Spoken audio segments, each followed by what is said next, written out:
Welcome everyone. My name is Ulla Berg and I'm the director for the Center for Latin American Studies here at Rutgers University. And I would like to welcome all of you to the English language launch of our project, Immobilities in the Americas and COVID-19. And before we begin, I would like to acknowledge the support of Rutgers Global, particularly Rick Lee, Greg Costalas, Marcelo Meregali Ferrer, and Catherine Roscoe. I also want to acknowledge Tom Bothler and Maria Ely at the Center for Latin American Studies for helping us with the logistics of the event. Thanks also to the School of Arts and Sciences, and in particular to Deans Micheli and David Vicario for supporting this project.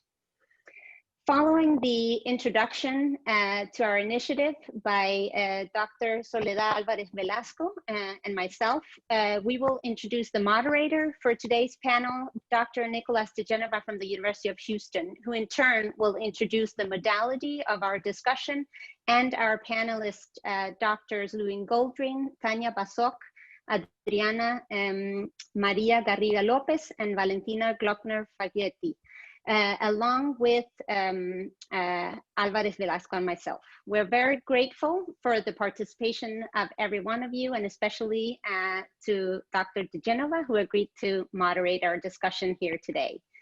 But first, my colleague Soledad from the University of Houston will give a brief overview of the project, explain how it came about, what it seeks to do, and what we have accomplished so far.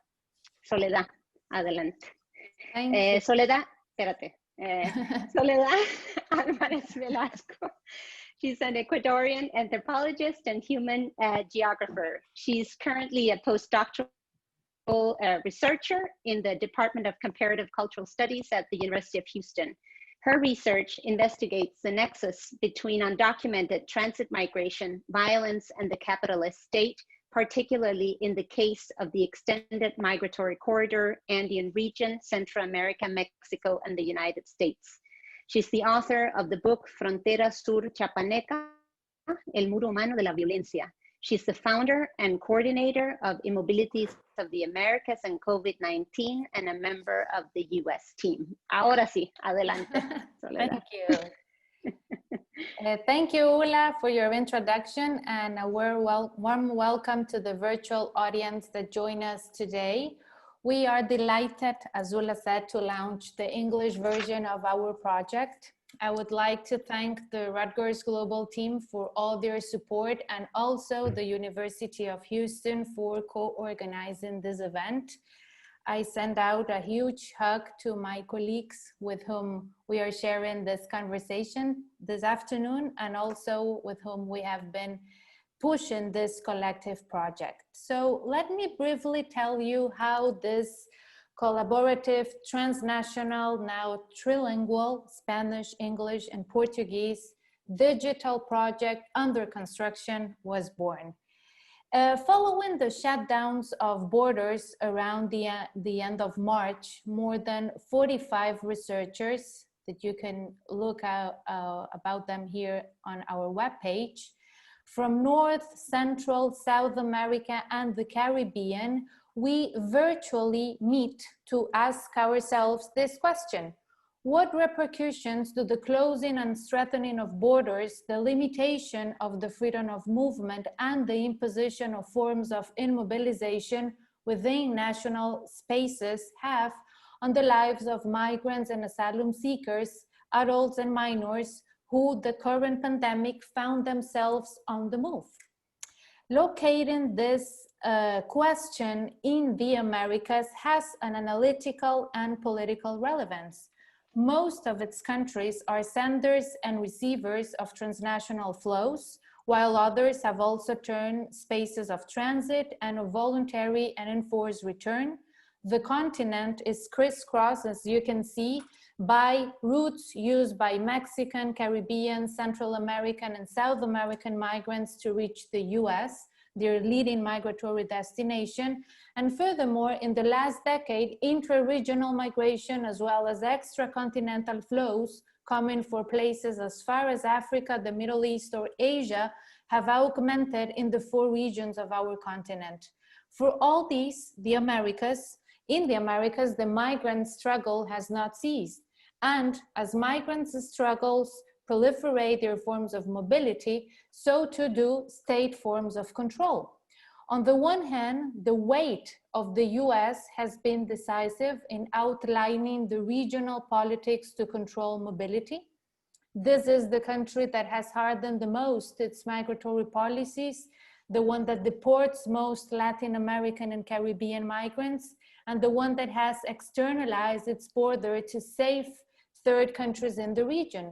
On the other, in the last decade, in a generalized way, the rest of the region has turned from expansion of migrants' rights to reinforce control, while xenophobic discourse has normalized in receiving society. So when COVID hit this regional space, it was already determined by this tension between immobility and control. And this tension complexifies even more in an equal context. If there's something that characterizes the whole continent, but in particular Latin America and the Caribbean region, is its structural poverty and inequality. So all of these elements trigger this collective transnational research. What did we do? 11 national teams located in these 4 regions of the continent, we gathered press information on these 3 themes that stem out from the tension between mobility and control. 1, the adopted state measures. 2, alert situations faced by the migrant and refugee population. And 3, social responses produced by the migrant struggle or against the migrants' dynamics. Here you can see them. And while we systematized all of this information, we have been able to produce a 2-scale analysis. On the one hand, we created, this is an example of the record card that we created for each of the countries that are part of our transnational mapping. This record card has general data of each country, with data about poverty, migration data, but also about COVID impact. And also we give an account of these 3 themes by country.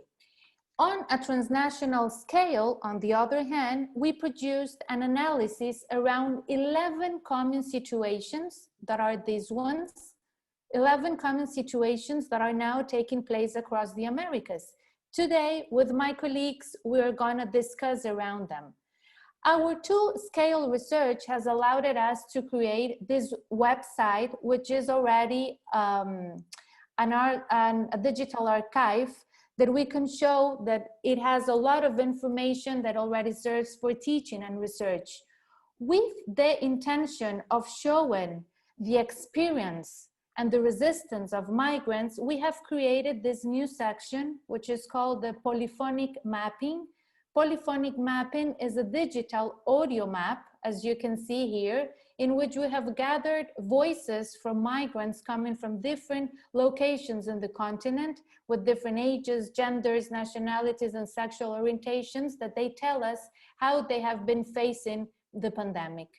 Since the launch of our Spanish version of the project, we have done 10 virtual conversations, 8 at the national scale about how mobility, control, and pandemic are taking place in Mexico, Colombia, Ecuador, and Brazil, and 2 regional conversatorios, as we have named them, discussing 2 of these 11 common situations.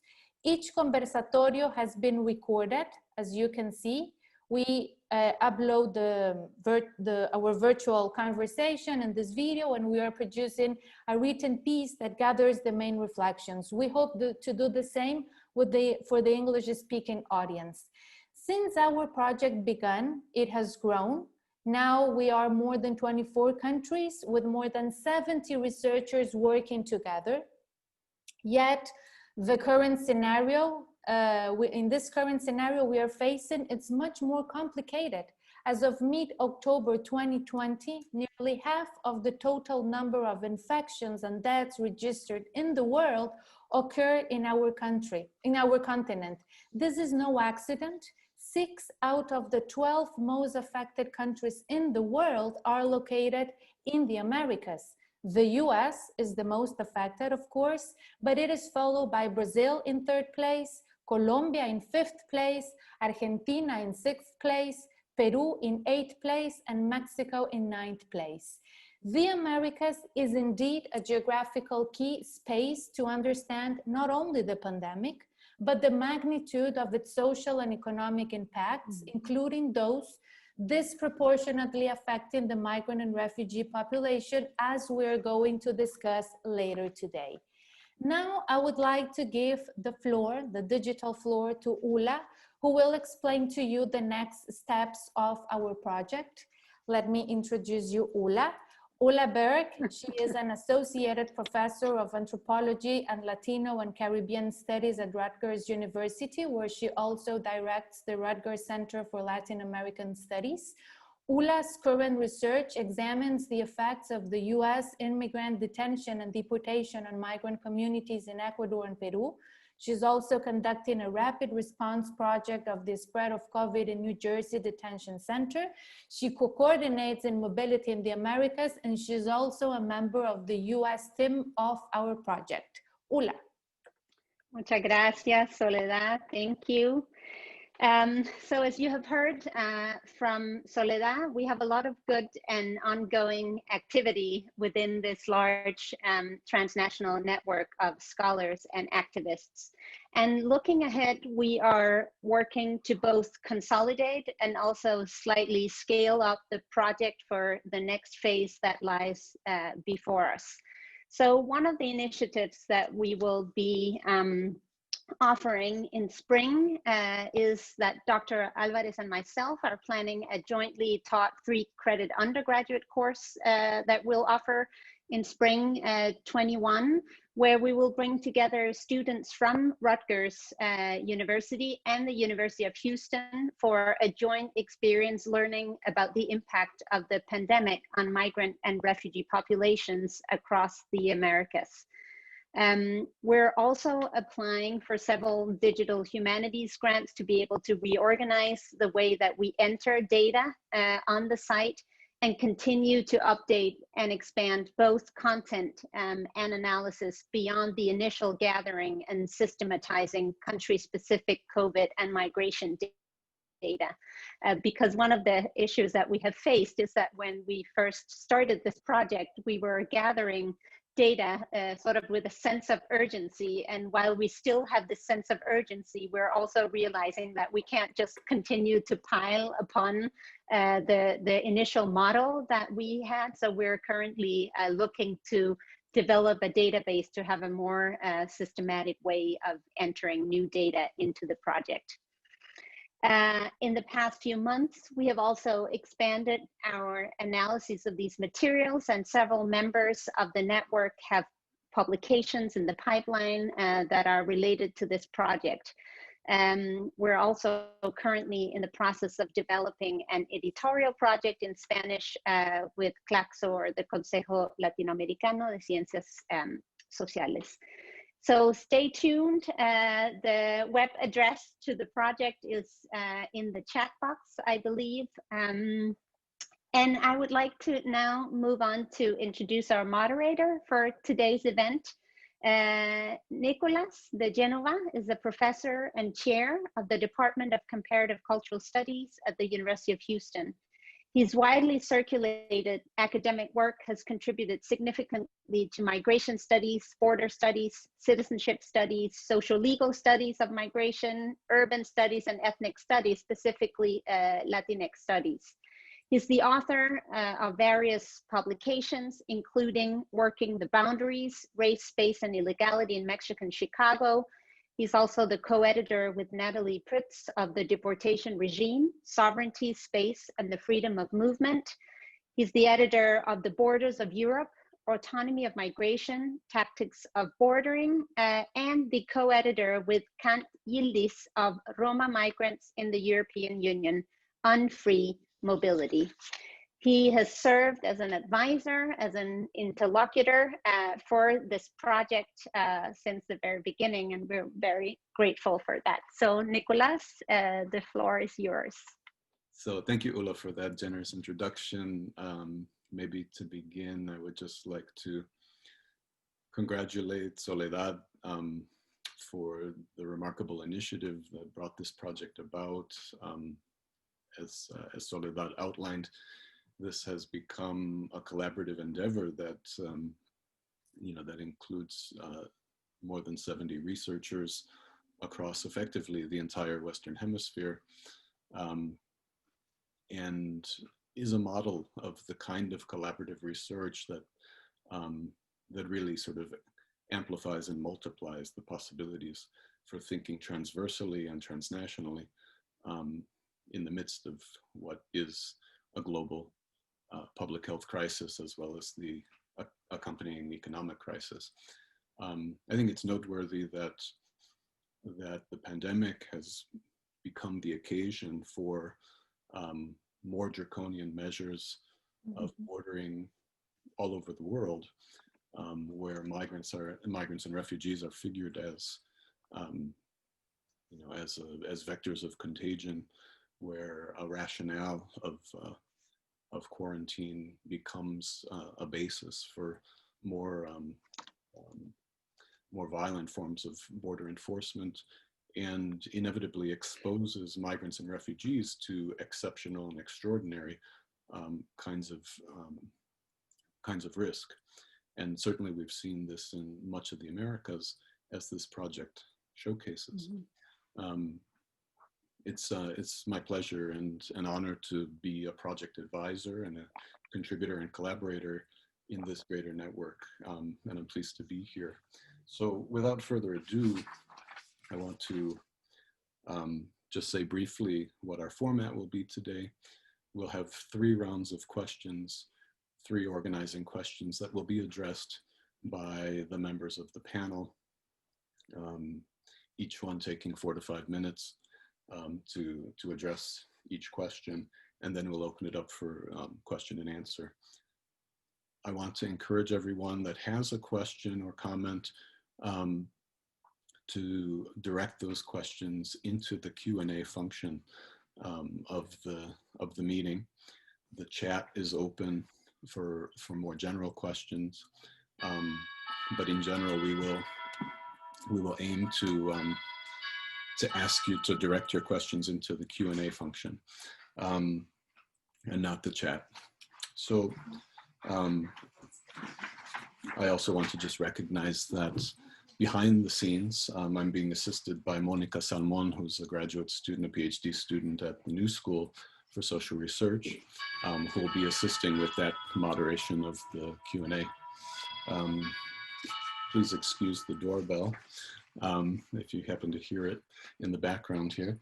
I want to go ahead and get things rolling, and I will introduce the speakers as I call them into the conversation.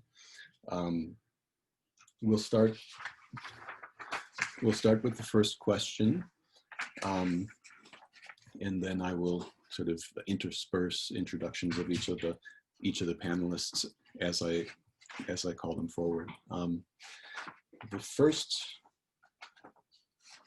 because we've already had introductions of D.Berg and Soledad Álvarez Velasco, I won't belabor their bios, and I'll maybe ask them to go first, and then when I call on the subsequent speakers, I'll introduce them.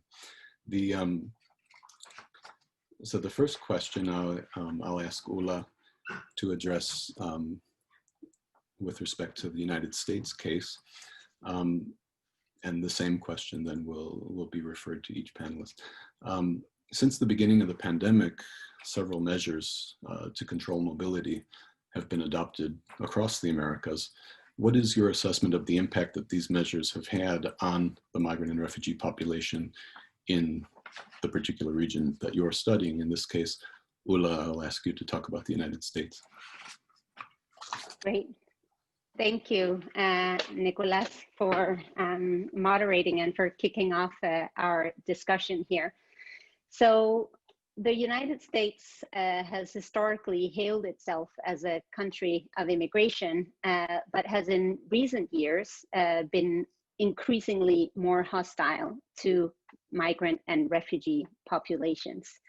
And I can't go through a whole long history, so I'm just going to say that before the pandemic, the Trump administration introduced some of the strictest immigration control mechanisms in modern times. Since 2019, measures taken to externalize the US border to the south have had chain repercussions, especially in Mexico and Central America, that have been forced to act as safe third country for asylum seekers, primarily from Honduras and El Salvador, but also for global migrants traveling overland to reach the United States. On March 20, a de facto state of emergency was set up for immigration issues, invoking the Public Health Service Law of 1944. And this law has allowed the US government to take exceptional measures, including complete closing and militarization of the borders, denying entry to populations deemed to pose a health risk, including unaccompanied minors and adolescents, the de facto dismantling of the asylum system, affecting thousands of people, and also accelerating deportations to get rid of illegalized migrants and people in need of international protection. So more than 100,000 migrants, including children and families, have been held in hotels and overseen by private security companies. They have been summarily expelled from the country under these measures. Asylum seekers have been waiting in Mexico for an opportunity to cross and apply for refuge, and they have remained in very precarious conditions in migrant makeshift camps, for example, in Matamoros, Mexico. Some have left the migrant shelters in border town and returned to their home countries, risking their lives in the process. Others have settled in Mexico and tried to cross into the United States without authorization. Border detentions have also risen to a 13-month high now in September. The recently released CBP figures shows that agents made 54,771 apprehensions along the Mexico border just last month. And these migrants are typically expelled without COVID-19 testing.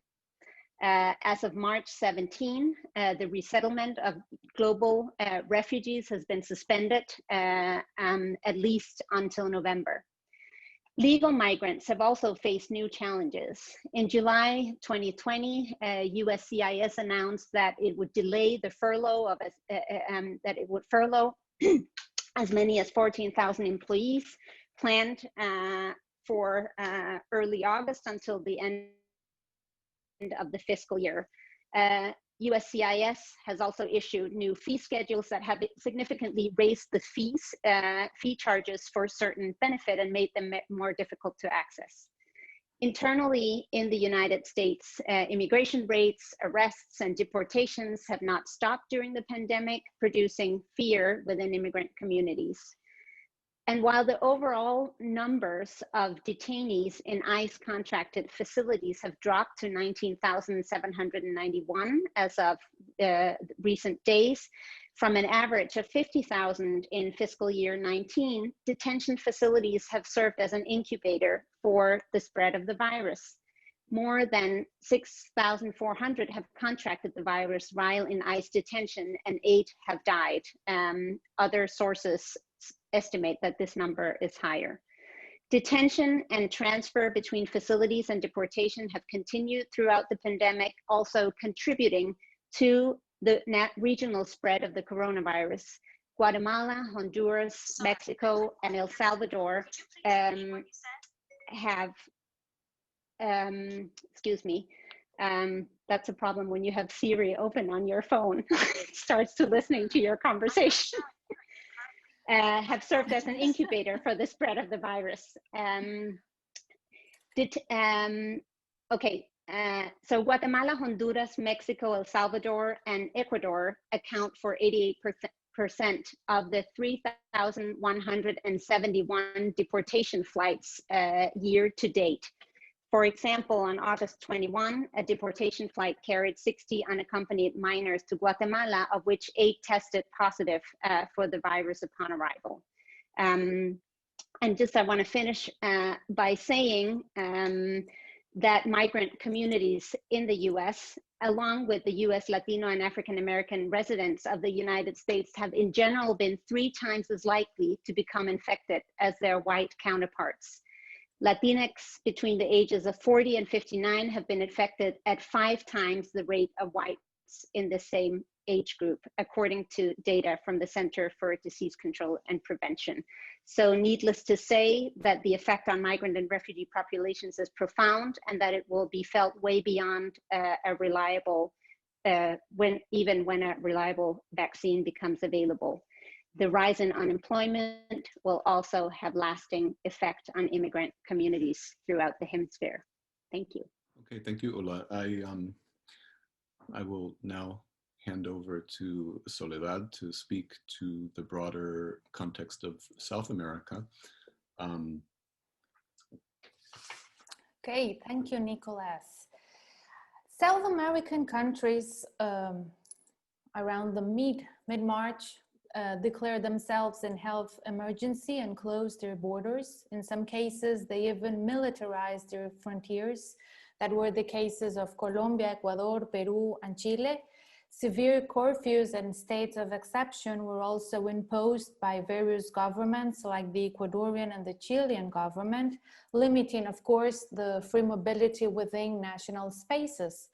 All of these measures, as you can imagine, have directly impacted the migrant and refugee population residing within South American countries, but also transiting across its borders. On the one hand, the resolution of cases or the reception of new application of refuge were suspended or deferred in most of South American countries, affecting regional and extra-continental migrant asylum seekers. We should bear in mind that South American countries for the past decades have been receiving migrants and refugees from the Middle East, from Africa, and from Asia. So all these people has been affected by this measure. This situation has confined them into a legal limbo that exacerbates their everyday precariousness while they are waiting. On the other hand, the asylum application system has turned virtual, yet, as asylum seekers have reported to us, for them, it is absolutely difficult to access internet cafes or Wi-Fi, so they tend to miss their appointments and cannot continue with their application. This is happening in Ecuador, in Peru, in Chile, and Brazil. Visa renewals have been also deferred and turned virtual, limiting likewise the regularization of migrants in 9 of the South American countries. Because borders were closed, migrants got stuck between these 6 different national border spaces that here you can see. At the border between Panama and Colombia, in the Darien Gap, Haitians, Cubans, South Americans, and African migrants in transit to the US were stranded. Venezuelans en route to their home country were immobilized between Ecuador and Colombia. Bolivians were stuck at the border with Chile, and at the Brazilian-Venezuelan border, Haitians and African migrants in transit to the US were also stuck, as well as Venezuelans, Warao and Eñepa indigenous people who usually turn to move and cross the borders. Those border spaces have turned into spaces of confinement, highly contagious spaces of confinement, but there is no public information available to follow what are the current conditions of the migrant population in those spaces. In fact, though press reports have been key information sources for us as a research team, not everything is covered by the press, and many situations go unnoticed. This is the case, for instance, of deportation flights from the US to South America. As Ulla just mentioned, were it not for the recently published report of the organization Witness at the Borders, we wouldn't be able to know that more than 25 deportation flights from the US to Ecuador took place, presumably not following any health protocol. This situation was not reported by local press, and the same is true for migrant children in South America. Before the pandemic, mostly Venezuelan children were street workers, or they were transiting alone or with their families through South American cities. But we now hardly know anything about what's going on with them during the pandemic. On the other hand, undocumented migrants also face complex situation, and this is very interesting because more than a decade ago, the figure of the undocumented illegalized migrant was mainly associated with migrants in the US. Yet, due to reinforced migratory policies, this reality is now common in South America. During the pandemic, undocumented migrants' health risk has increased as they continue to work mainly on the streets. They are exploited and they dwell in overcrowded conditions. And this is happening with Venezuelans, Haitians, Cuban, and African migrants living in Colombia, Ecuador, Peru, Chile, Argentina, Brazil, as well as Bolivians and Peruvians in Argentina and Chile. Undocumented migrants also work in economic sectors that have been declared essentials.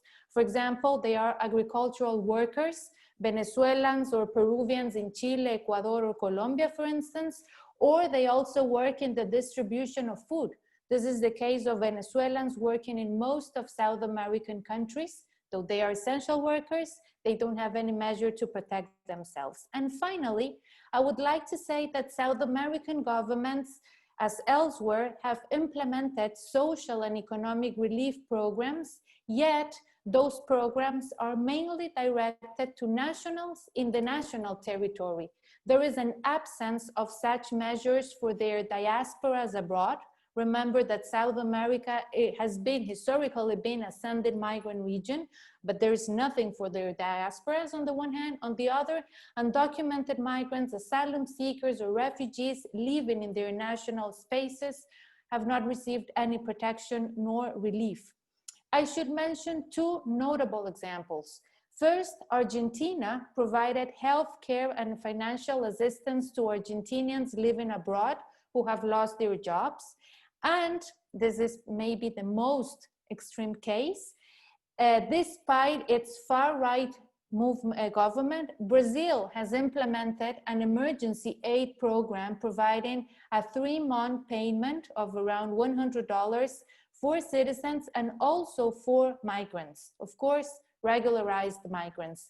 This was an achievement of the Socialist Party in the Brazilian parliament. I would leave it there, Nicolas. Thank you, Soledad. I'll now introduce the two presenters for Canada. Luin Goldring is professor of sociology at York University. Her research includes non-citizenship and citizenship, differential inclusion, precarious work, and critical and transnational migration studies. She's the co-editor of the book Producing and Negotiating Non-Citizen Precarious Legal Status in Canada, and co-editor as well of the book Organizing the Transnational, Labor, Politics, and Social Change. She's leading the Canadian team and will reflect on the Canadian case, and is joined today by Tanya Basok, another member of the Canadian team, who is professor and undergraduate chair in the Department of Sociology and Anthropology at the University of Windsor.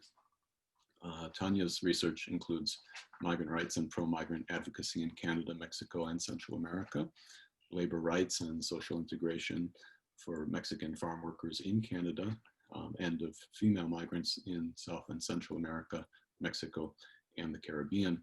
Currently, she's conducting an SSHRC-funded project on status regularization programs for irregular migrants in South America, Costa Rica, and Mexico.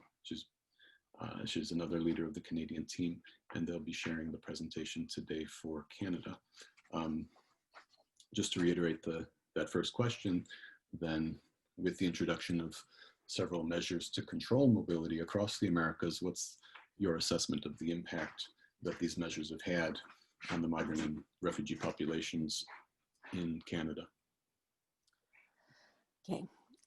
So let me begin by saying that we understand mobility not only as a physical movement across borders and territories, but also as a movement from one status to another.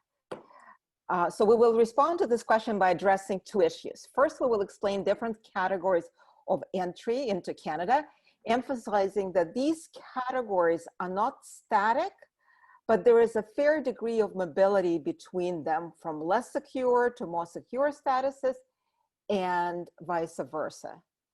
Then we will discuss how COVID-19 has affected migrants' ability to cross borders and also to obtain secure status. So the main categories, as you can see on this slide, are numerous, and so different categories have been affected differently, and so that's why I wanted to present you the slide so that you can get a clearer sense of, or clearer sense of what's going on in Canada. So we have about 700,000 international students who are permit holders, and some of them may become permanent residents, or they may remain in Canada without status. So in 2019, for instance, 54,000 international students became permanent residents. In addition, we have temporary workers. There are almost 700 of them. And some of them are temporary migrant workers, 84,000. Some of them are what's under the category of international mobility. That's the largest category, subcategory within this category. No, sorry, it's not the largest, because international students are the largest. So, so temporary migrant workers, international mobility migrants, and international students, together with temporary workers, fall under this category of temporary migrants. In addition, we have asylum seekers, and in 2019, there were 58,000 applicants. Of course, the number dropped in 2020. Not surprisingly. So in the first 6 months, only 15,000 people applied for asylum in Canada. So it's very important to point out that about half of the people who apply for asylum in Canada are rejected. And so many of them stay behind in Canada and lose status. In addition, I want to mention that the backlog is 90,000 people, which means that these are people, although they are authorized to stay in Canada while they're awaiting a decision, however, they find themselves in limbo awaiting the decision.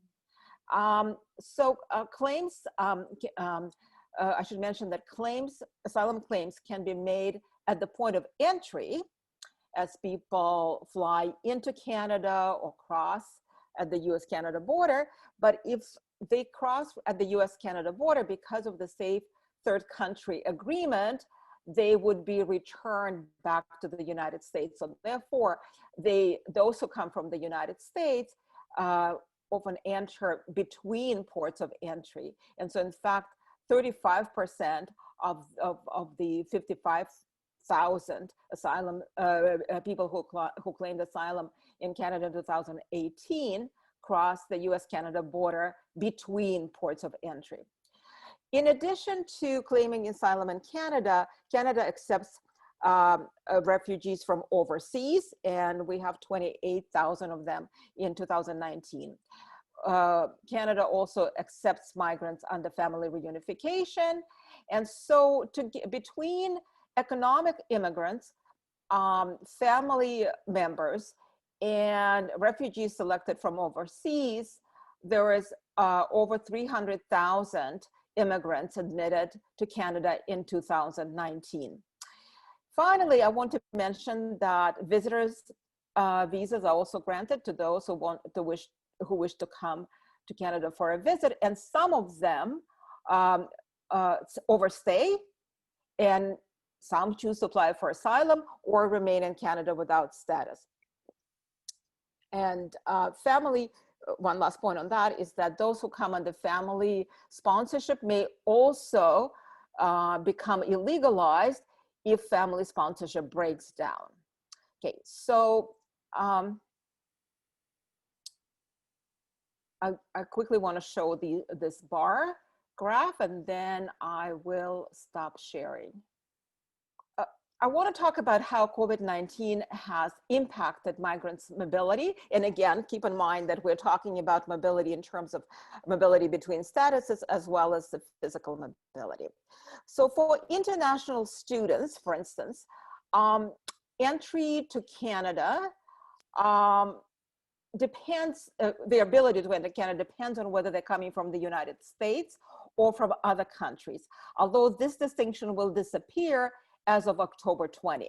So as of now, those who come from countries other than the United States are only allowed to enter Canada if they received a study permit approval on or before March 18th, which is the date when Canadian borders were closed. But if they're coming from the United States, then there is no date specification. As of October 20th, all date specifications disappeared. So their ability to come to Canada would only depend on whether the institution that they're going to enter is prepared, is approved to be an institution that has readiness plan in place. In addition, they have to prove that they are traveling, they enter in Canada for non-discretionary and non-optional purposes. That is, you know, if they're not just coming because they want to come, but because their courses are in fact, do in fact require their presence. So interestingly, temporary workers, some categories of temporary workers are permitted to enter. So those are temporary workers that are deemed essential. And among those who are essential are agricultural and agri-food workers, also healthcare workers and lab technicians, and truck drivers. For permanent residents, they're only allowed to enter if their confirmation of permanent residency was approved on or before March 18th. But again, if they're coming from the United States, then these restrictions do not, date restrictions do not apply. And these restrictions also do not apply to members of an immediate family. Okay, Luin. Thanks.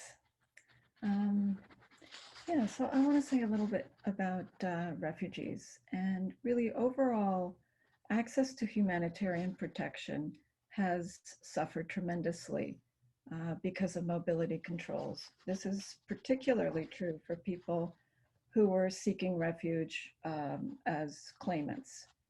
It's true all around though. So overseas resettlement has declined due to government office closures and flight restrictions. They continue a little bit depending on when you were approved and so forth, but really it's just gone way down. Border closures and flight restrictions have limited the possibility of making claims at the border or at a point of entry, although they continue at a lower rate. So, you know, the kinds of people that Tanya was talking about that could, say, fly in and file a refugee claim, that has been complicated. There's a recent Canadian court decision that's ruled that the US is in fact not a safe third country. And however, the government appealed that decision on August 23rd. And so no decision has been made about the appeal, probably won't know until January. And it means that if somebody is found to be not eligible to file a refugee claim at the border at a point of entry, if they do get that far, they will be returned to the US if that's where they came from. So it is still possible to make an inland refugee claim. And currently that's the main avenue for humanitarian protection, or an important one. But the whole process has been suspended, paused, slowed down tremendously. Inland claims can only be made on time, online, not in person as they used to be. And this speaks to some similarities with what Soledad was mentioning earlier, right? So if you can't figure out how to do it online or you don't have access, you're not in very good shape. Hearing dates have been delayed or suspended depending on the type of hearing and what office is responsible. And medical exams are still required, but may not be easy to get. So even where refugee determination and resettlement continue, the kind of constant changing of the context and the policies mean that people are confused about what is valid, what isn't, and how to do things. People who arrived recently or lack networks and information to connect them to support organizations are particularly vulnerable to illegalization and lack of protection.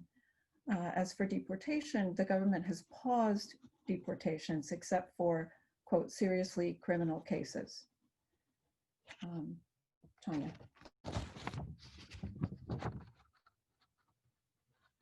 Actually, Nick, next question or next? Thank you both. So I'd like to go next to the Caribbean. Adriana Maria Garriga-López is an anthropologist and an artist, born and raised in San Juan, Puerto Rico. Garriga-López is associate professor of anthropology at Kalamazoo College in Michigan, and also associate faculty at the Brooklyn Institute for Social Research. She leads the Puerto Rico team for the project, and will reflect on the Caribbean case. Adriana, how have efforts at mobility control across the region had an impact on migrants and refugees in the Caribbean in particular? Yeah, in the Caribbean, as elsewhere in Latin America, we've seen pretty severe effects in terms of people's ability to access refugee procedures and mobility in general, as the speakers were just talking about in Canada and the United States. Puerto Rico is a US territory. It's an unincorporated territory of the United States since 1898, which is a fancy word, a fancy way of saying it's a colony of the United States. And all federal laws apply, so all immigration laws apply to Puerto Rico, as most of you probably know. And in this regard, as Donna Haraway has noted, Puerto Rico is both metropole and periphery, right? So it functions in a double way, as it so often does in the Caribbean and in terms of the relationship between the US and Latin America. So this means that in order to look at the question of migration, the Puerto Rico team struggled to answer the question a little bit because we could see two ways of going. One would be to talk about the sort of effect of the pandemic and the state response to the pandemic on Puerto Ricans moving from Puerto Rico to the United States or elsewhere, or we could talk about migration in terms of folks coming to Puerto Rico, moving to Puerto Rico. And so I'll briefly address both of those contexts, and obviously there's some overlap in terms of the long-standing immigrant communities in Puerto Rico, especially Dominican immigrant communities, where there is a lot of variability in terms of citizenship status, from people who are fully residents to people who are irregularized or criminalized, deported and returned. So we have the sort of full range, especially with regards to Dominican immigrants, but we've also seen an increase in Venezuelan, in people who are coming from Venezuela and from other parts of the Caribbean and Central America. So there's some overlap in terms of the experiences on the island, which have to do with a pretty severe curfew that was established early on. The earliest established curfew in the United States was established in Puerto Rico. So people were shut up in their homes very early on. And so this had really severe economic impacts on people. There was, people didn't have access to public food banks, for example. And so those were some of and there was a lot of people that went hungry, and especially in those early weeks. So we see some overlap between sort of working class Puerto Rican communities and immigrant communities facing similar kinds of social distress in response to those state measures. But there's obviously an additional layer of a very extensive layer of social vulnerability on folks who are in Puerto Rico and are irregular in terms of their immigration status. And that's where we saw the worst effects, right? That's where people saw there a lot of barriers to accessing medical care, a lot of fear about going to access medical care. And this is complicated by the conditions of life in immigrant communities in Puerto Rico. And for example, in places where people have claimed land that they've been living on sometimes for generations, but they don't have titles to. Sometimes people are, for example, are afraid to leave their homes because they're afraid if they leave, somebody else could take over where they live because they don't have a legal claim to the place where they're living, right? So even situations like that prevented folks from accessing social services or accessing medical care in some context. So we also see that a lot of immigrant labor in Puerto Rico, migrant labor in Puerto Rico is domestic labor, especially women working in domestic contexts. And that is a very precarious labor market or labor strata, but it became even more precarious as people were told that they couldn't come to their jobs because, because of the contagion, right? So people found themselves immediately without work and immediately without access to any kind of state assistance. As Ulla was just mentioning with regards to the United States, it applies to Puerto Rico. There's been no assistance, no government assistance for the immigrant population in the US and thereby not in Puerto Rico either. And there haven't been any kind of local efforts to address the migrant population either. And throughout the pandemic, we've continued to see Homeland Security and the Coast Guard and the Border Patrol intervene with boats that are coming mostly across the Mona Canal from the Dominican Republic. And so we've, even in the situation of lockdown, we've continued to see people, risk their lives and sometimes be caught on the beaches as they arrive to Puerto Rico. And just very quickly, I want to address the sort of other arm of this, which is the Puerto Ricans moving from Puerto Rico to the United States, which we ended up deciding was also an important thing to talk about, because in the last 10 years, the population in Puerto Rico has gone from almost 4 million to 3.2 million. So that's a really large change in population. And what we have seen during the pandemic is a further vulnerabilization of working class migrants, especially folks, for example, who left Puerto Rico after Hurricane Maria and suffered some of the worst effects of that crisis, become even more vulnerable than in the diaspora.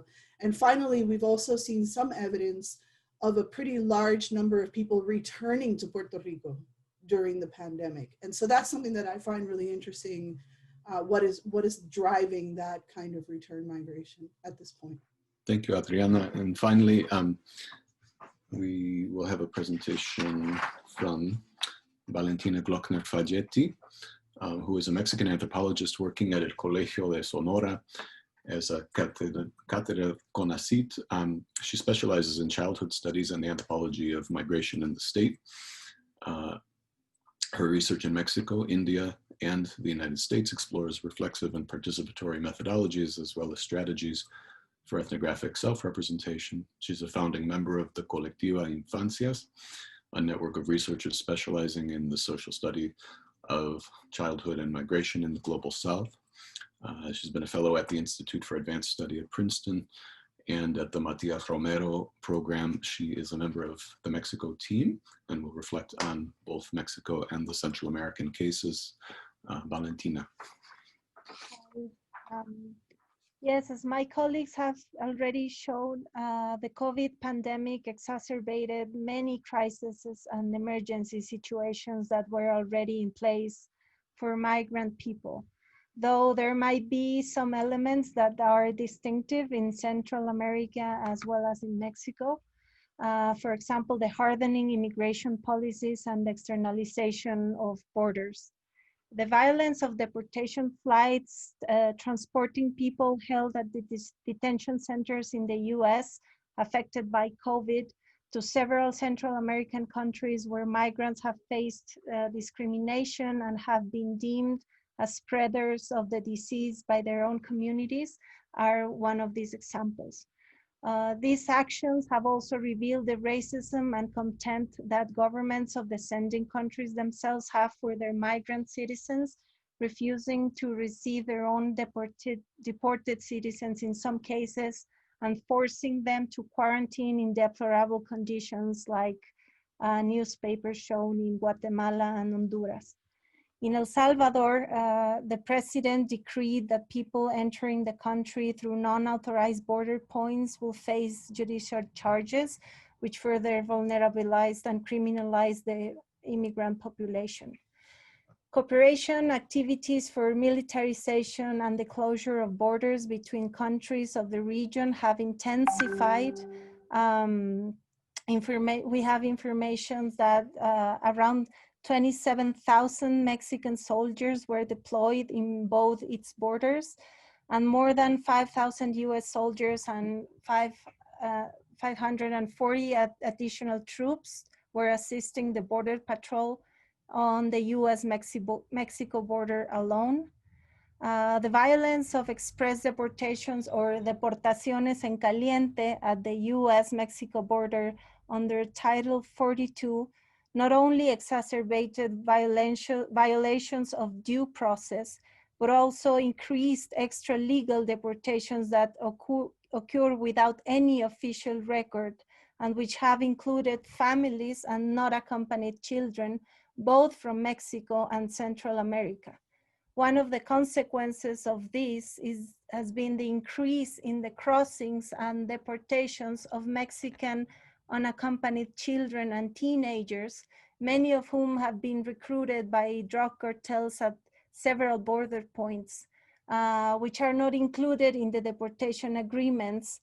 And these children and teenagers are being deported even at late night when the scant child protection services are closed and they can be offered any protection.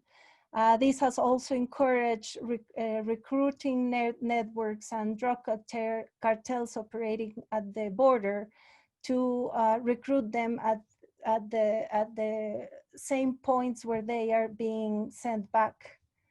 Resembling Title 42, Mexican government has also threatened to use local sanitary legislation at the border with Guatemala, especially in Chiapas and Tabasco, to imprison migrant people who enter the country without proper sanitary protocols for up to 10 years.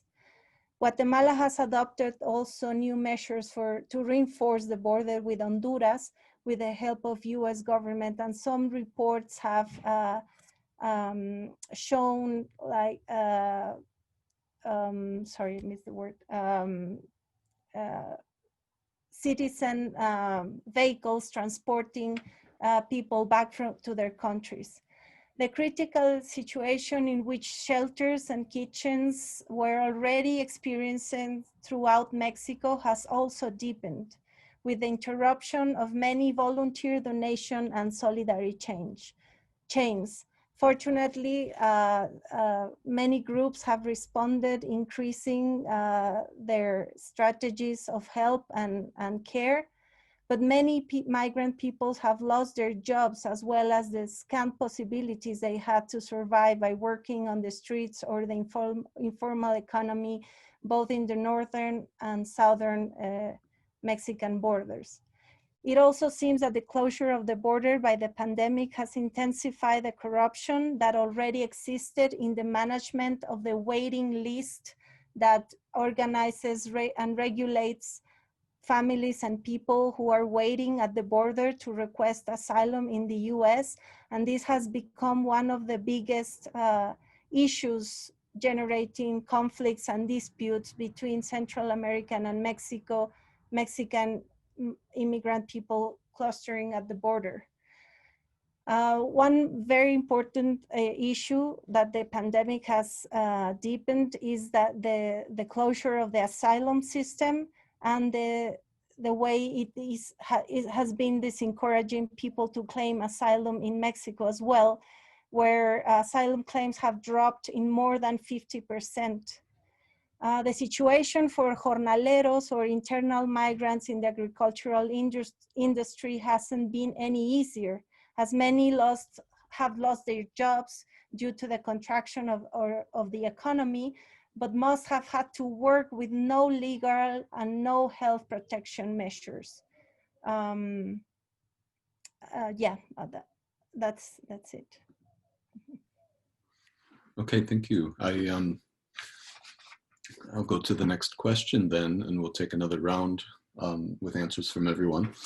One of the main findings of the project thus far is that the pandemic has disproportionately affected migrants and refugees in both social and economic terms. This, in fact, is a common feature across the Americas and probably globally, yet the migrant struggle has not ceased. So what are the most relevant examples from each of your regions regarding the imperceptible politics, so to speak, sometimes imperceptible, sometimes perhaps more visible, to preserve life and to preserve mobility that are enacted by migrants and refugees? Ulla, I'd like you to go first again. Okay. I'm going to try to see if I can just speed it up a little bit and give a little fewer points. But migrant communities have responded to the violence directed at them in a variety of ways. First of all, migrants continue to attempt to preserve life through mobility by leaving their home regions, finding ways to circumvent border restrictions and to set course towards the United States. And the migrant caravan, for example, the recent migrant caravan is only one example of this. Also, against the predictions of economists across the United States, migrants and the children of migrants have prioritized sending money to family south of the border during the pandemic. And for example, remittances to Mexico from migrant workers in the United States were up year over year in 5 of the first 6 months of 2020. And in June, payments to El Salvador, Guatemala, Nicaragua, and Honduras also increased compared with the same period in 2019 after a dip earlier in the year. So this just goes to show the existence of a solidarity network and also the need of migrants' families who depend on these remittances. There has also been an incredible kind of outpouring of mutual aid organization, community initiatives, ranging from distribution of food to a lot of other activities that have popped up across migrant and non-migrant communities across the United States. Perhaps one of the most important things is that migrant and refugee populations have allied themselves with legal and civil rights efforts in the US. So numerous lawsuits and legal challenges against the more than 400 immigration policy changes initiated by the Trump administration's restrictive measures are currently underway. And there are, of course, way too many to mention here in their entirety, but there are a couple of them. For example, the American Civil Liberties Union sued on behalf of people detained at the McAllen Hotel in a case against the use of hotels as detention centers for families and migrant children.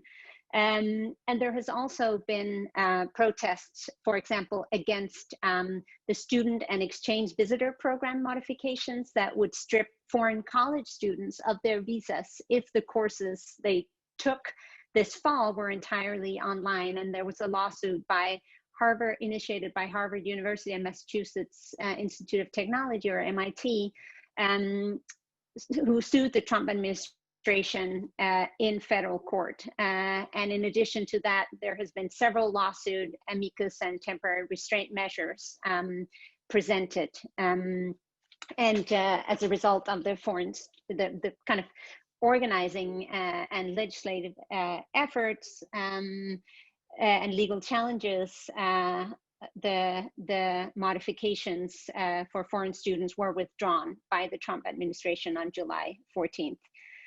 So in March, another example, more than 70 organizations called for the closing of immigration courts until the end of the pandemic.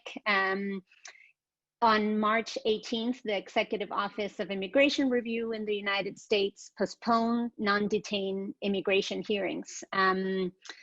Lawyers and migrants organizations had been highly critical about the health risks facing migrants and have generated a multiplicity of media campaigns. One of them was #CloseCourts. But despite opposition from immigrant rights groups on July 13th, 2020, non-detained hearings restarted in several locations. And I should say also that detained hearings have been ongoing throughout the pandemic. They never ceased to happen. So across the country, advocates have demanded that immigration and customs enforcement stop operations in communities amidst the coronavirus outbreak, and relatives of migrants and grassroots organizations have protested in front of multiple detention centers demanding the release of detainees, including children and adolescents. And one of those campaigns that are ongoing is #FreeThemAll that you can all look up, and there are a number of other campaigns, but I think I'm out of time for my 5 minutes. Thank you. Thanks, Ulla. Maybe I'll change the order of speakers for this question and ask Tanya and Luin to speak to the Canadian context now. How have migrant struggles persisted in spite of the social and economic disproportionate impact on migrants and refugees in Canada? Okay, so I'm going to start with the first part of the question about the fact that the pandemic has disproportionately affected migrants and refugees. So we know that in Canada, Indigenous and racialized low-income populations have been hardest hit by the virus. Living conditions, low income, type of employment, or job loss, and lack of access to income supports contribute to these patterns. So does immigration status. So temporary entrants and refugees are disproportionately racialized. They're usually non-white, and they're disproportionately affected by COVID-19. So we'll talk about different categories just as we map them out. In the first question, we'll talk about the impact that COVID-19 has had on different categories of these racialized migrants, and then we'll talk about activism that to a large extent is a response to what's been happening to these migrants and refugees. So among agricultural workers, the infection rate is pretty high. There have been outbreaks on many farms. Over 1,000 farm workers have been infected. Upon arrival, all agricultural workers are required to stay in quarantine for 2 weeks. And the federal government provides $5,000 per worker directly to farm owners who are responsible for providing food and shelter to the workers. Yet we've heard from the workers that they receive inadequate food, or it's not culturally appropriate, or it's not nutritious. They have limited opportunities for testing or healthcare. And in fact, we've had 3 deaths among migrant workers on farms in Ontario. And in addition, there was 1 death of a temporary workers employed in a slaughterhouse in Alberta. So when they're critical of employers for the inadequate protection and care, they're dismissed and deported. When they challenge employer-imposed restrictions on their mobility, and some farms have prohibited farm workers from moving from their farms, from going into town. So when they challenge those restrictions, they're also fired and returned to their countries. Luin. Yeah, so the situation for refugee claimants, I think you're all kind of getting a sense of the storyline here, but the whole process is really dragged out, and so that drags out the indeterminacy of the whole process. Expired work permits, or rather work permits, which refugee claimants can apply for, but when permits expire, they're not being renewed. So the government has said that they should still be considered as valid, but employers don't necessarily recognize that. So there's this, this facet, there's this kind of things being out of sync in terms of the Band-Aid solutions that the government is coming up with to try to deal with these situations and experience on the ground. People without social insurance numbers were not eligible for government support that was rolled out in the late spring and summer. It's not clear whether expired SIN numbers are going to be able to be used with a new type of support that's being rolled out now to replace the initial ones. Now, people without status, which is the term for the undocumented in Canada, the size of the non-status population in Canada is really not known, and the estimates are pretty wild in terms of the range. They're not invited to register with municipalities or anywhere or any other instance the way they are in some places, and they're formally ineligible for access to most services and protections. Nevertheless, before the pandemic, people were sometimes able to negotiate access in some situations with some organizations. So really now this has meant extreme vulnerability and demands focus around status for all, as Tanya will get back to. But just to give you an idea of what's been going on, many service provider organizations initially closed down, making limited services even less available. However, some organizations remained open or have since reopened, focusing on really basic kinds of things like providing food, grocery cards, food baskets. Some legal advice is being offered, but everything is kind of grinding to a slowdown. Anyone in the midst of applying for status through one of the few mechanisms is experiencing delays. And that includes people applying for temporary residence permits. So it's still possible to be without status but have a work permit, and that creates another one of these kind of disjunctures because of the permit renewal. In theory, access to healthcare has been made accessible to all regardless of status for acute situations, but it's not exactly clear what that means, and there's still a big emphasis on cost recovery. So people may be hesitant to access services. Tanya? Mm-hmm. So for decades, main struggles have revolved around the right to secure status and protections for temporary migrant workers. The voices of activists struggling for migrant rights have become particularly loud during COVID-19 because the pandemic has clearly revealed the vulnerabilities and precariousness of different categories of migrants. So the key actors include migrants themselves, grassroots organizations, organized labor, particularly the United Food and Commercial Workers and the organization that they support, which is called the Agricultural Workers Alliance. And by and large, temporary workers fear deportation and may not become involved unless they become illegalized. So as I mentioned earlier, some temporary workers may, even though they come on a contract, but they may choose to drop out, to leave their contract if their conditions become particularly abusive. And when they lose status, they live in hiding, but that gives them more freedom to engage in activism against the exploitative conditions that they experience on the farms. So key demands include expanded access to services, protections, improvements in living and working conditions. And most activists call for more secure status, which may mean permanent residency, or it may mean protections from arbitrary repatriations. So there's some variations among the organizations in terms of whether they call for kind of permanent transitions to permanent residency, or whether they call for other types of protections.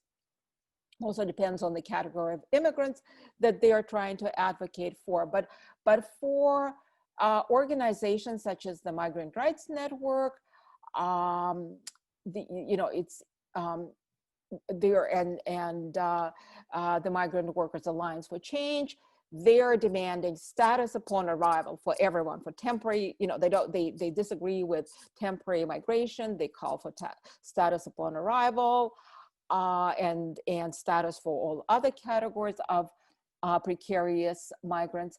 Other organizations are, their demands are somewhat different, and they are just calling for stronger protections and not necessarily, or pathways to permanent residency, but not necessarily permanent residency upon arrival. So one other form of activism that I want to mention is that some refugee organizations, including the Canadian Council for Refugees, Amnesty International, the Canadian Council of Churches, and working together with migrants who were deemed ineligible to make asylum claims in Canada due to the provisions contained in the Safe Third Country Agreement, they launched a lawsuit. It was successful, although the decision was appealed by the Canadian government. Okay, thank you. So now I'll move to Mexico. Valentina, would you like to address this question about migrant struggles in their various forms and how they've manifested themselves in relationship to the disproportionate social and economic impact on migrants and refugees? Yes, thanks. Well, for me, the fact that migrant caravans have not stopped, I believe is proof that living conditions have on the one side worsened during the pandemic, but at the same time are proof that migrants, people, collective agency and capacity to organize and to plan and make strategic decisions for collective care and protection are a very good example. The way that chronically ill and disabled migrants have been incorporated into the caravans, the way that single, widowed, and fleeing mothers traveling with children have been taken care of during the collective movement are one of the best examples of these politics to preserve life and reclaim migration as a weapon of resistance. There's also, of course, many other skillfulness and abilities that we can read and respond within, read as resistant responses within this caravan. But I think that it also shows that people are very capable of reading the present political moment and responding in a politically collective way. Riots and protests in detention centers on the other side, which forced the Mexican government to release thousands of migrants in April, including hundreds of children, are also proof of this collective politics of resistance and to preserve life and reclaim the right to migrate. Many shelters and kitchens have refused to close their doors and have supported migrant people despite the crisis and despite the interruption of almost all the donation chains in Mexico. We can also talk about spontaneous neighborhood support networks that have appeared in multiple points along the trail to help alleviate hunger and homelessness. Families stranded under the migrant protection protocols and the border closure have also failed the terrible decision to send their children alone across the border with the hope that they won't be sent back. But this strategy must be understood as part of a struggle to save children from the dire conditions of overcrowding and insecurity which families that have been abandoned in Mexico are facing, and should not be read as a discourse of criminalizing parents. In Mexico, civil society organizations have intensified their fight against immigration detention and have achieved a very important thing, which is the approval of new legislation prohibiting the accommodation of children in detention centers, which is a huge victory for the movement. And also I would say that a very important dimension of this micropolitics of care and protection are all the psychological mechanisms and tools that allow the resilience and resistance of people to confront the immigration regime. This includes the activation of personal and collective narratives that reasserts people's dignity on the face of human rights violations and deportation and mistreatment from government officials and agencies, but also on the face of increasing xenophobic and racist discourses coming from receiving societies and political leaders.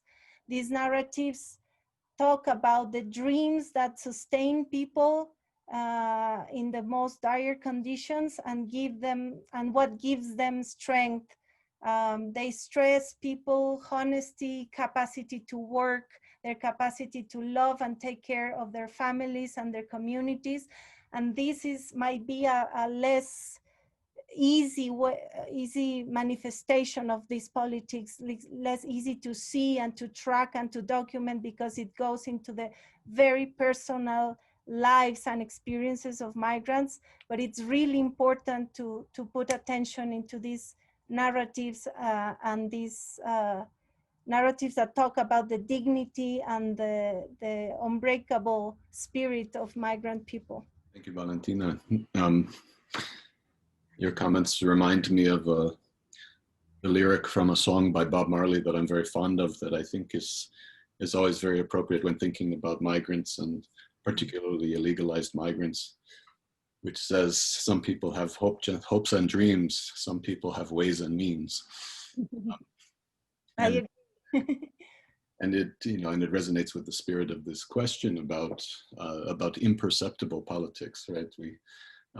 We understand that many times people engage in struggle in a way that's visible and remarkably perceptible, and other times the forms of those struggles are also much more subtle and relatively imperceptible to the state and other kinds of power. So with that, I'll just turn the question over to Adriana to speak to the Caribbean context, or specifically Puerto Rico. Yeah, I'm gonna focus primarily on Puerto Rico, although I think, as I describe the situation in Puerto Rico, I'm also talking about that intra-regional movement between Puerto Rico and the Dominican Republic and Haiti, but also the Eastern Caribbean and other islands. So it's always sort of folded in there.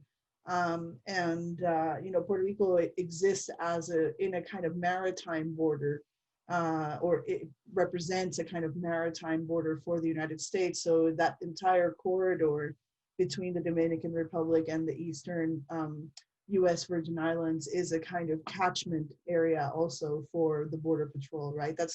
Exists as a kind of zone of capturability also on the sea, right? And so it's interesting because as I was listening to Valentina talk about those micropolitics of care that subtend life in Puerto Rico, the experience of the pandemic cannot really be separated from the experience of recovery from Hurricane Maria. So Puerto Ricans and people in Puerto Rico are still existing in the kind of long term after of Hurricane Maria and Hurricane Irma, and the destruction and the political disaster, the socio-political disaster and economic disaster that was caused by not only by the storm, but by the political neglect that followed, right?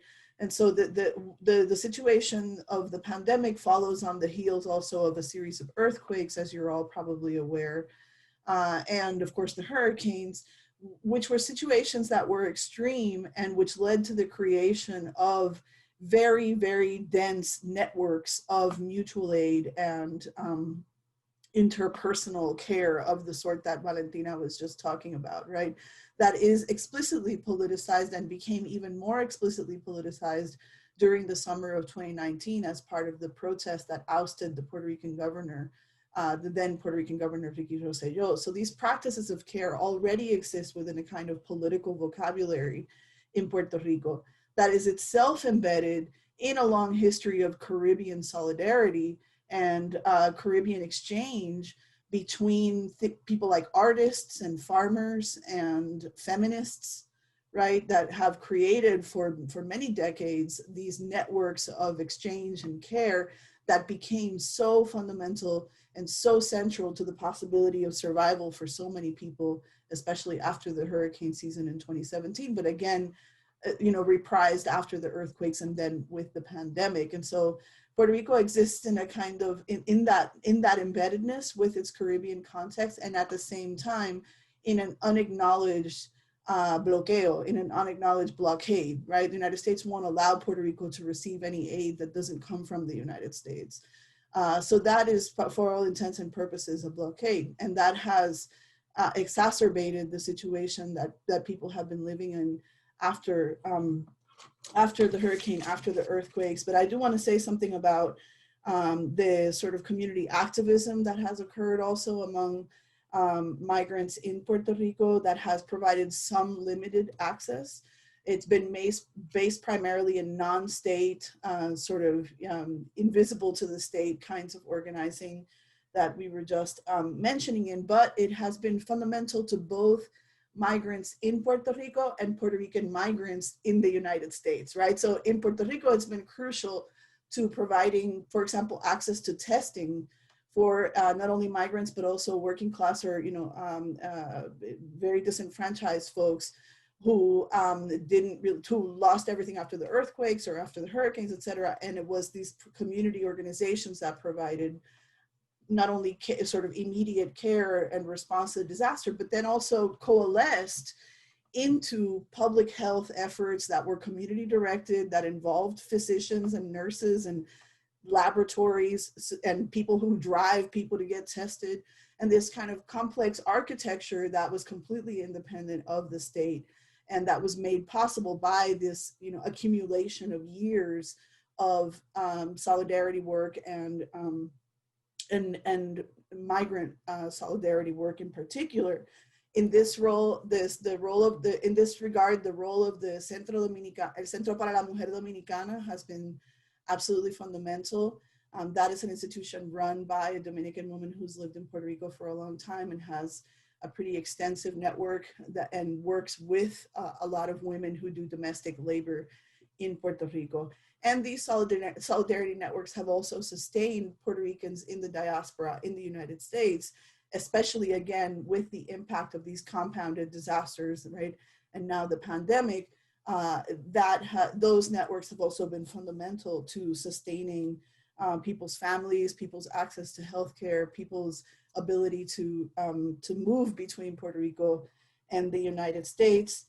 And that micropolitics of care continues to evolve in Puerto Rico. And I think people that have a increasing consciousness or awareness of the need to expand those networks and include migrants in Puerto Rico. But one of the difficulties that people confront is the lack of access to information. There is we ran up on this several times as we were doing this research, trying to gather this data, the difficulty of accessing data about migrants or people who are in detention in Puerto Rico. There's we talked to some reporters who talked about never getting emails back when they sent out questions, and sort of a kind of intentional state attempt to foreclose access to information about where migrants are held, how they're, what is the protocol through which they're moved. And that kind of information is very difficult to access. So it's difficult to kind of intervene once people are already caught in the detention network. And I'll leave it at that. Okay, thank you, Adriana. And finally, for this round, we'll move to South America with Soledad. Okay, thank you, Nicola. So on behalf of time, a part of what my colleagues have already mentioned as forms of the imperceptible forms of migrant struggle, what has happened in South America has been a form of new forms of mobility, Migrants have set themselves into motion as a form to preserve life indeed. We have witnessed international reverse migration, meaning that migrants have been moving from destination to countries of origin, and also from urban destinations to rural communities of origin within national spaces. That would be the cases of Bolivia, Ecuador, or Peru, where urban migrants are returning to their rural communities. Also, Bolivians or Peruvians returning from Chile and Argentina, or Venezuelans throughout the Andean region returning to Venezuela. Many return by foot, challenging forced immobility and border closures. And I think that amongst all the teams that comprise the South American region, they will agree that this is a form of mobility in which migrants are displaying a popular epidemiology, for they set into motion in the search of a safe place to be during the pandemic. It is also important to say that during this movement, this transnational and internal movement, migrants are also using a lot of forms to take care of themselves, not only against police enforcement, but also against the pandemic. Another important thing that has taken place in South America, apart from all the micropolitics of care that Valentina and Adriana already mentioned, are public actions. In South America, are mainly pushed by migrants, but also by grassroots organizations, have taken place, for example, in Quito, Bogota, and Buenos Aires, where undocumented migrants have made great protests because they are working in delivery services like Globo, Uber Eats, or Rapid, and they are protesting, demanding health protection and better working conditions. And maybe the most important public action took place within the campaign Regularización Ya, which was a transnational campaign that began in Spain, then it had echo in Brazil, and then it spread in South America. And during May and June, public actions were carried out asking for regularization processes.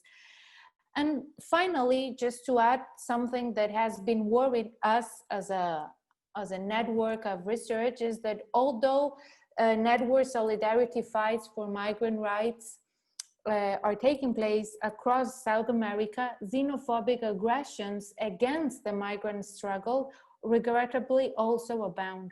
Public, verbal, physical aggression or evictions based on national origin against Venezuelans, Asians, and African migrants have been recorded in Ecuador, Colombia, Peru, Chile, Argentina, and Brazil. And this gives us a clear example of how during times of pandemic, xenophobia increases as non-nationals appear as a public charge or carriers of the plagues, and South America is a clear case in point. I would leave it there. Okay, in the interest of time, because we've been running over, I'm going to ask everyone just to answer this third question very briefly. Try to limit yourselves to 2 minutes. The third question is, what do you foresee as the main challenges facing both states and mobile populations in your region? How do you anticipate that the questions surrounding migration will reshape borders and border enforcement policies? How might these changes impact the larger geopolitical relations that link the region to the global scene? And maybe this time I'll ask Soledad to start. Okay. I think that the most important challenge that we are facing in South America is that nowadays, within the pandemic, the supposed exceptionality within the South American migrant and refugee model has been now challenged. In South America, within the pandemic, it means that it has been the perfect stage to limit the right to free mobility, the right to refuge, and now we are witnessing a new legal anti-migration architecture in some countries. Here are some examples. In Ecuador in June, though it has the most progressive constitution in migration matters in the world, The first parliamentarian debate took place to include 51 reforms to the human mobility law to detain and deport migrants who pose threat to public health and state security. The same debate is taking place in Chile, when also a humanitarian plan of return giving priority to Haitian migrants has been in place. When migrants decide to return from Chile to their home countries, they have to sign an official commitment of not returning to the country within the next 9 years. Peru last month also stated that the Peruvian state disregards the United Nations Global Pact of Safe and Regular Migration, and establishing that foreigners who have been removed from Peru and re-enter illegally in the country will be sentenced to 5 years of imprisonment. And more or less the same tone of anti-migrant perspective is taking place in Colombia, where a new migratory law project is being discussed, but it does not contain any rights for migrants. So we are clearly moving towards an open anti-migrant context, confirming that the South American exceptionality, if it ever existed, it's something of the past. And I would also like to say that in this context of crisis, xenophobia exacerbates. Let's not forget that just a few months before the pandemic hit South America, during October, massive social revolts were already taking place in Haiti, Ecuador, Chile, Colombia, and Bolivia against neoliberal adjustment measures under right-wing regimes and against the unbearable living conditions in the region. This crisis before the sanitary crisis was already there and has not been solved. So what comes next, or what is our main challenge? I think that we should see that there will be an exacerbation of crisis, including, of course, a crisis derived from the securitization turn in South America. It's an open securitization turn, and a reinforced mechanism to dispossess migrants and refugees from their elementary rights in South American countries. So against this, I think that a challenge as a regional network that is critically and politically engaged with migration must be to have a collective transnational research openly opposed to this anti-migration turn in South America, but of course across the region. Thanks, Soledad. Now I'll refer the question to Valentina, addressing Mexico and maybe also Central America.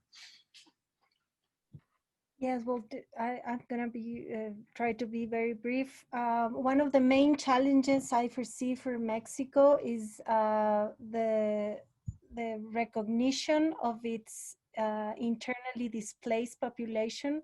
Mexico is right now the third country in the Latin American continent, in Latin America, with the highest internally displaced population. And the challenges, this population hasn't been legally recognized, there hasn't been politically recognized, and the confluence of this internally displaced population with migrant population in transit from Central America and from other countries, which is clustering at the border, is going to be one of the biggest and hugest challenges for the country. One more thing that worries me is that all the learning that many government and civil groups have been doing from the pandemic, from the way the pandemic has prevented asylum seeking, the way the pandemic has closed shelters, has interrupted community solidarity, volunteering, and donation chains. I mean, there's been a learning from all these that I fear that it's going to be taking advantage of many groups opposing immigration. And of course, one very important point is that the current government is not pursuing a human rights, a policy that fulfills human rights, an immigration policy that fulfills human rights. So right now they have just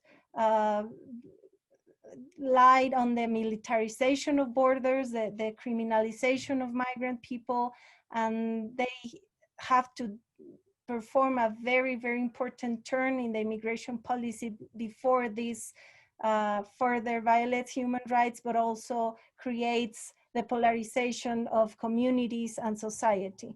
So that would be one of the major points. Thank you.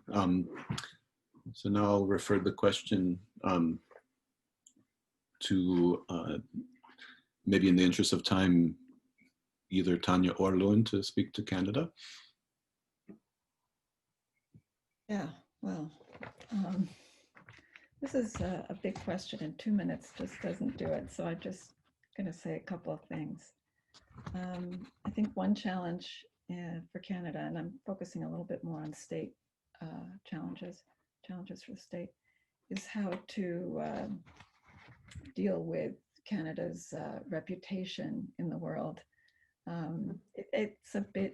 It's a relatively small-time player, you know, on the global scene, but it has this reputation for humanitarianism, for a good temporary program and so forth.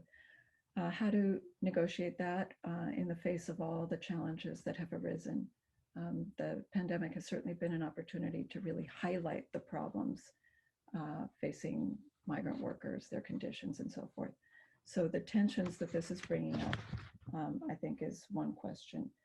How to deal with xenophobia and racism, of course, is an issue. It's been more focused on people of Chinese and East Asian descent or from China. That's sort of I'll bracket that. But I think we see one of the challenges around how to respond to demands from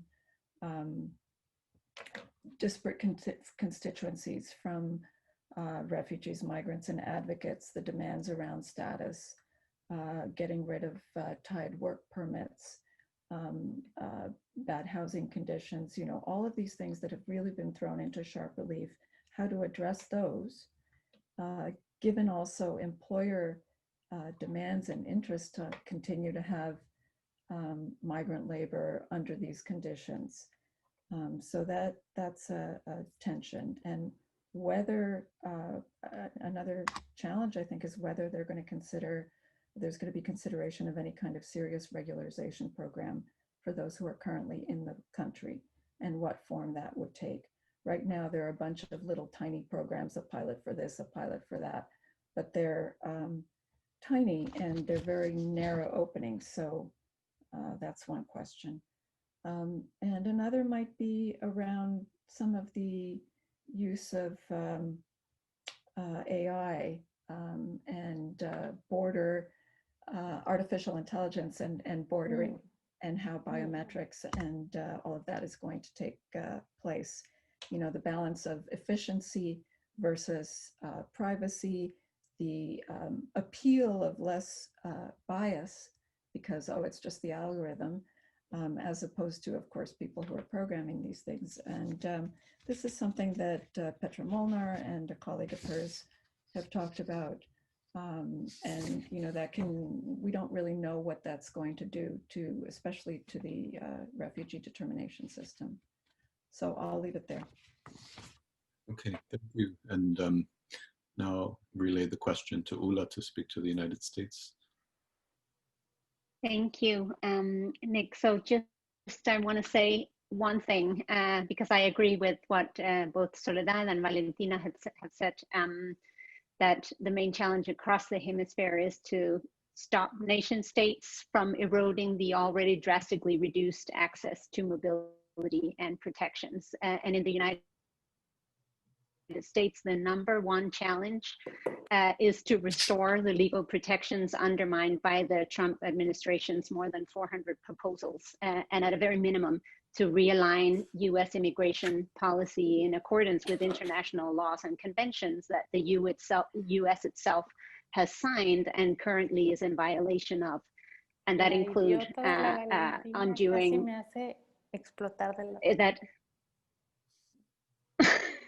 that includes the so-called Migrant Protection Protocol or Remain in Mexico.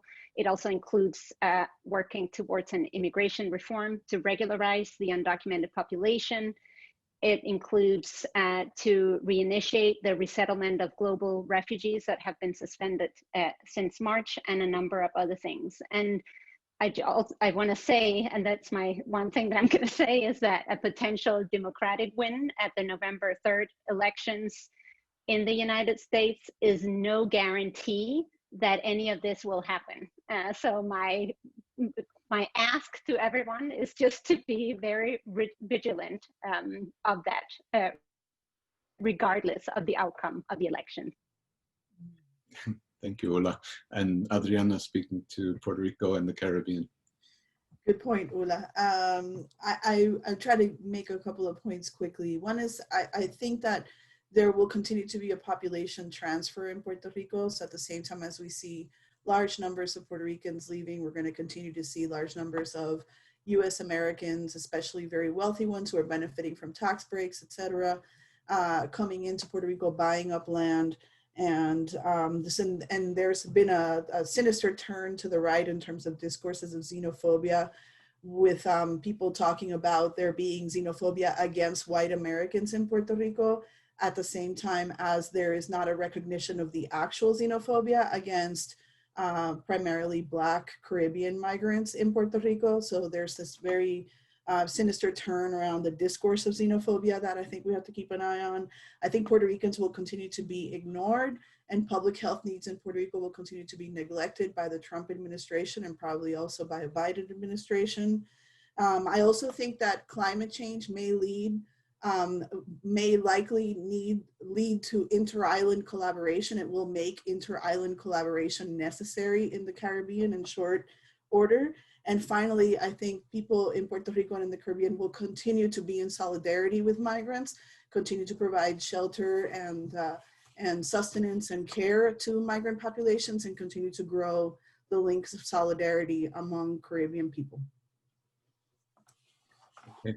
Well, in the interest of trying to make the most of our remaining 10 minutes, I'll remind attendees in the audience that we have the question and answer function where you can write a question.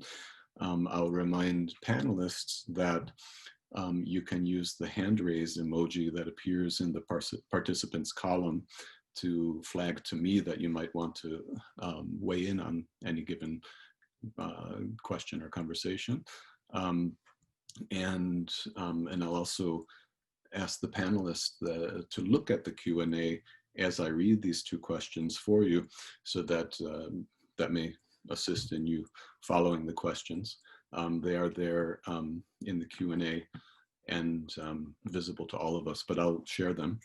One question is an epistemic question about data, because one of the things we've had to do in this project is rely on the kinds of data that are available, and it begs the deeper question about what data do and don't show. This was actually the focus of a recent conversation among members of the research collaboration internally. So the question says, Dr. Álvarez Velasco touched upon the immense challenges in the availability of data, particularly governmental data, on migration in the region, and an over-reliance on the quote-unquote anecdotal media information. Governmental data sources often use disparate methodologies, not to mention the issue of non-detection of irregular migrants. What are the strategies that the team have used in order to overcome these challenges, and what can we do as researchers in general in the face of this? Now, I want to read the second question and allow for people to respond to one or the other or both.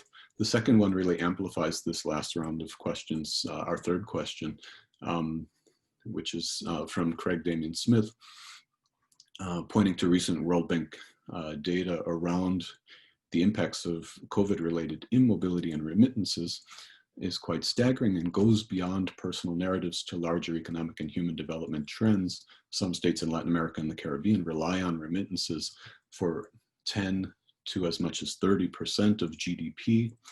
And he gives the example of Haiti, where the percentage is actually 37%, but several countries, Honduras, El Salvador, Jamaica, Nicaragua, and migrants are losing work and remaining unemployed at higher rates than other workers in both the US and Canada. COVID also means that over the next years, people who would normally move for temporary work will likely not be able to, so those remittances will simply not exist. So can colleagues speak on how they see this trend being incorporated in the project?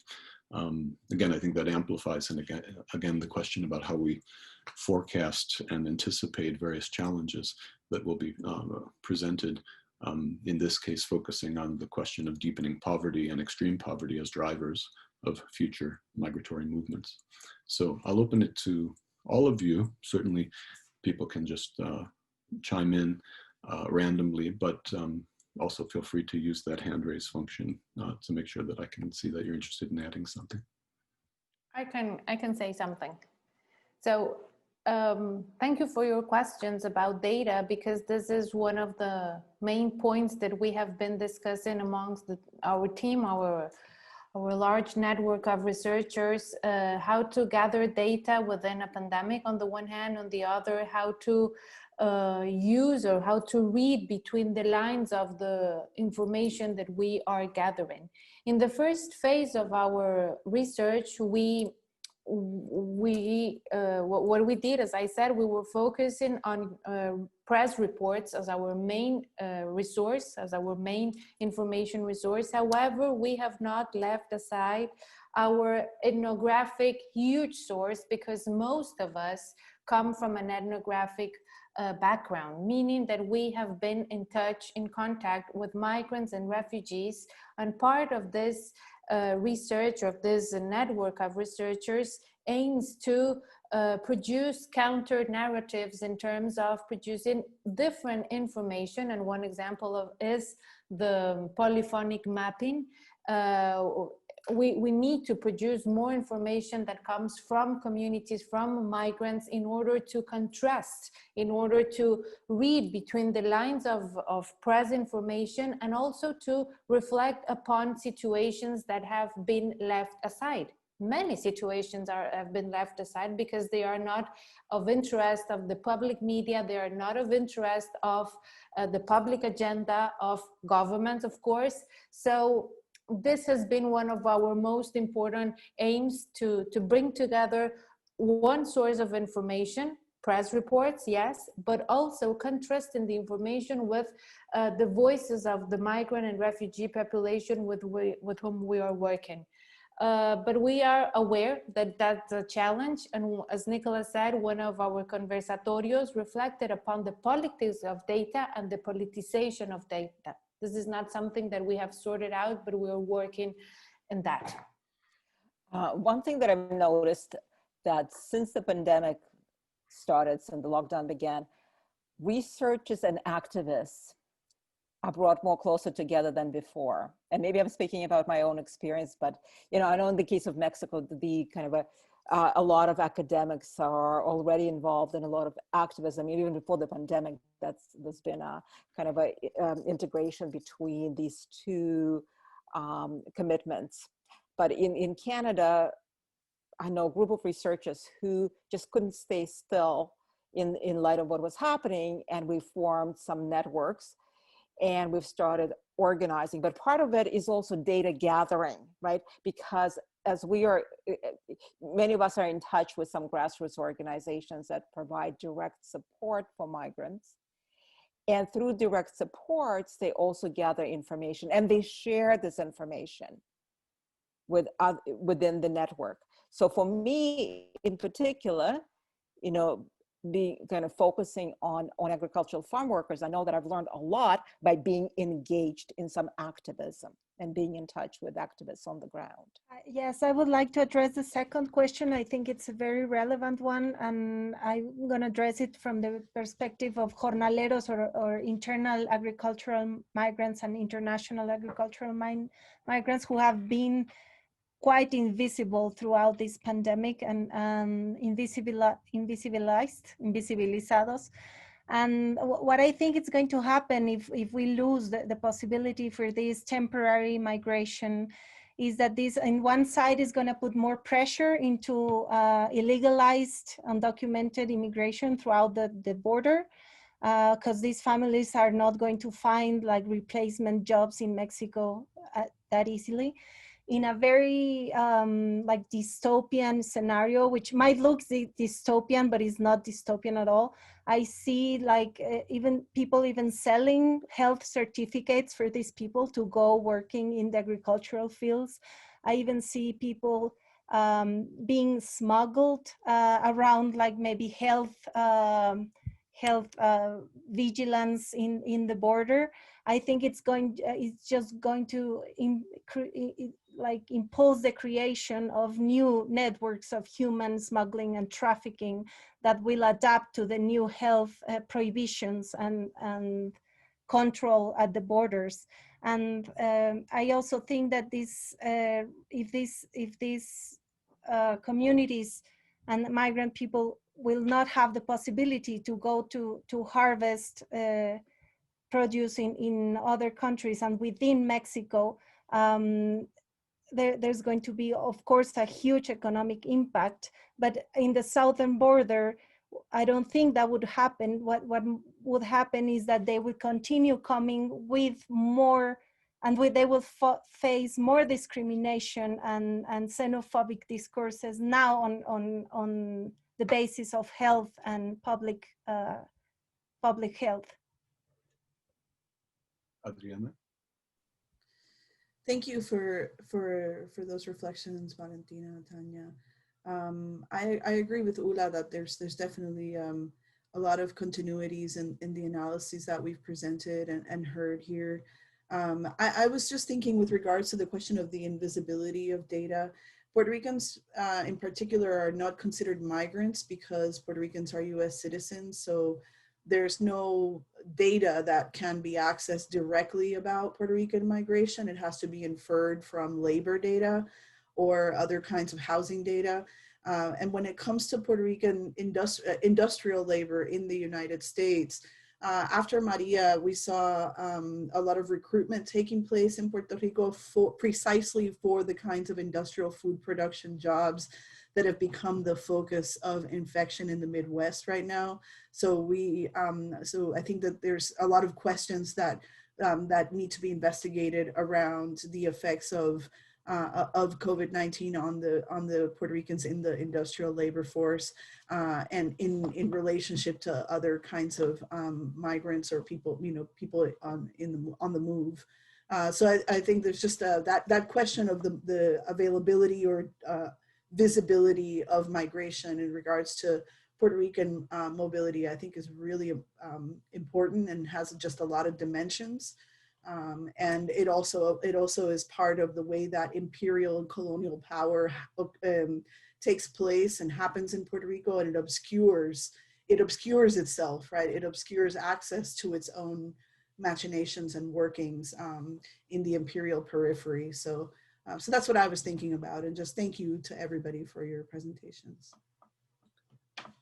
Thank you, Adriana. I will just quickly say some closing words and hand over to Soledad and Ulla for the closing remarks. I think we have to finish. And unfortunately, there was a third question that appeared that we didn't get to. I want to just note that I'm struck by the remarkable way that the specificities of the public health crisis for migrants and refugees, which are extraordinary, nonetheless seem to have not been reducible. That the demands and the struggles of migrants and refugees that you've all been describing have not been circumscribed or contained or reducible to only the public health crisis, but there's a kind of contagion, so to speak, between the public health crisis and the larger social and political crises. And the same thing seems to happen at the level of the punitive acceleration of anti-mobility measures by states, that the state of emergency is likely to be routinized as a kind of state of exception that would extend the subversion of asylum and other kinds of bordering tactics. So I think that there's an interesting set of dilemmas that where the public health crisis accelerates and serves as a kind of accelerant or catalyst for a deepening of a wider range of crises.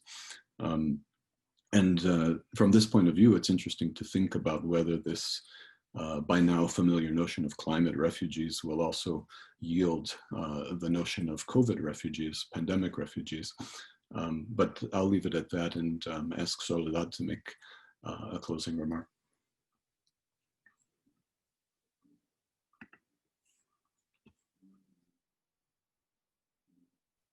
Thank you all. It has been great, this event, to share with all of you the first findings of all this huge effort. And I would only want to invite you to our next event that will take place in 2 weeks. The 26th of October is this one. We're launching what I was just mentioning earlier, the Mapeo Polifónico.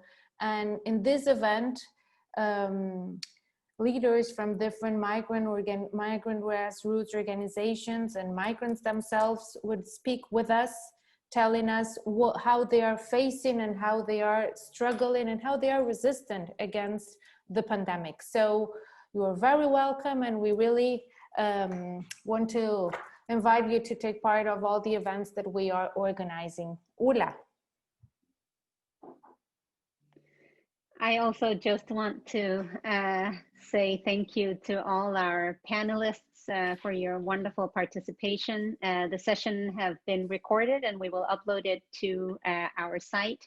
And in addition to the upcoming event that Soledad mentioned, I also want to do a shout out to Amarela Varela, who's one of our members of Team Mexico, who has put together a list of publications highlighting the publications on migration and immobility of all the network members. And that list will be forthcoming on the site as well. So without further ado, we should all go on with our busy lives. Have a wonderful evening. Thank you so much to Nick de Genova for moderating our discussion, and thank you to all the participants and the attendees. We appreciate you being here. Have a good night, everyone. Gracias.